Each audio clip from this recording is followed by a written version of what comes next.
Hello. Couldn't get down the gym today, so home it is. Alright, listen up. Got some tips for you. 5 of them, maybe even 6, I can't remember. I'm going to show you some tips anyway. I've got hundreds of tips, but these are the ones I thought you should do. There's some tips on the bag, some tips about what you should be doing.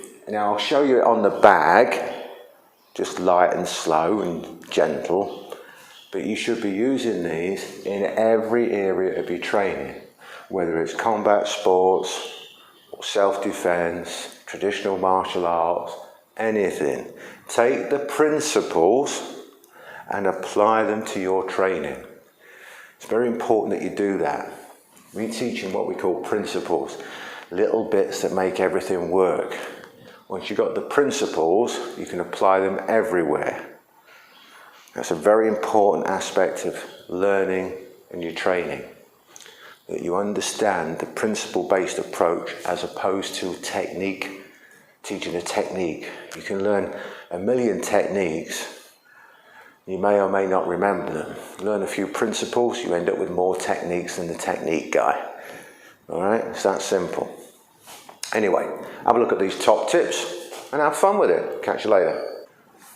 Okay, tip 1 is move on the way in. So you've got to keep yourself protected on the way in. So what I see a lot of is people here and they just hit the bag and there's no movement.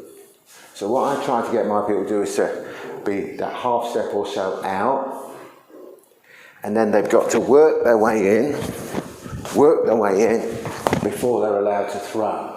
So it makes it more and more like a real fight. Tip 2 is don't always have a stationary bag, because how often do you have a stationary opponent? Right? You're moving around and things like that. So have the bag moving, and then you've got to make sure that you maintain your distance with the bag. If the bag comes here, it's coming in too close, well, are you really going to let somebody move that close to you before you throw your jab or whatever? If you're practicing your jab, that is. So when the bag's moving, and it's not just in and out, it could be moving in circles, you've got to make sure that your guys are following the bag, working the way round, maintaining distance, looking for the right time to go in and throw their shot. Good little one to use. Tip 3. Move offline when you throw the punch. What do I mean by that? This is a big one.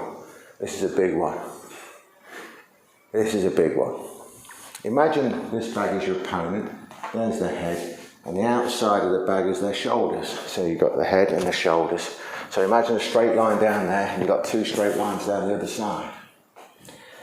So if I'm here, look, my head's in the centre of the bag, and I move to the shoulder, ignoring everything else, just watch the head move, then the head's moving offline, isn't it?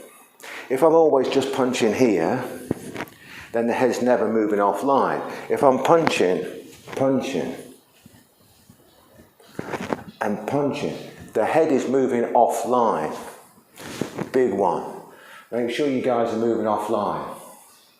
Not all the time, but a lot of the time, when it's right. Tip 4, move on the way out. So you've got them moving on the way in, you've got them moving offline when they throw their shots, and then again what I see, they see people have finished throwing, and they just relax and move off the bag. Where's the defence? I see it all the time when people are practicing a combination, which I don't agree with. But let's say, for example, they're doing sort of like a 1-2 and a body hook. They go 1, 2, whack, and then they just go back, and they go 1, 2, whack, and then they go back. Where's the defence before, during, and after the combination? So you should make sure that your guys are moving on the way in, moving during the combination, moving on the way out, keeping themselves defended. Very important. I've lost count of how many tips we're doing now. Let's call it 5. Never know, do you? Could be right, could be wrong. It's to whip those punches in. What I see a lot of the times, and nothing wrong, good solid punches, is people, they're basically transferring some weight, but they're not whipping the punch in. So it's a hard, what I mentioned the other week, it's more of a push than a punch. So it might be a hard one, it might have some power behind it, but it's more of a push almost than a punch. You're looking to whip the punch in, so that you've got to think of it like fishing, and you got a rod and you go, and you whip that punch over. So, and it's all to do with going offline, turning the shot. There's a whole load of things to it, but think of it as just whipping that punch in. So try to increase the speed of everything by whipping the punch in. Increasing the speed doesn't necessarily get rid of the power. It can increase the power if done correctly. So you've got to move your head off. Remember, you move it offline. So the two, it makes a big difference. Whipping the punch in. You get a lot more with it when you whip it. Okay, that's 5, maybe 6 top tips, something like that. What you got to remember is, if you like it, like it. If you don't, say you don't. I don't care. All right. Comment. Let us know what you think. If it works for you, it works. Try it. Everything we show is one little itty bit of the whole thing. One tiny part of the whole technique. So what I mean by that is that you should take what we show you and add it to what you're doing, add it to all the other bits that we show you, so you put it all together. Right? We teach it individually, teach it bit by bit, so that you can truly understand it. But you would put it all together. Okay? Just like, silly example, you know to keep your hand up, throw your jab. Right? You learn, put your hand there, throw the jab. You learn it separately, but you put it all together. Make sense? Anyway, ton of free stuff down there.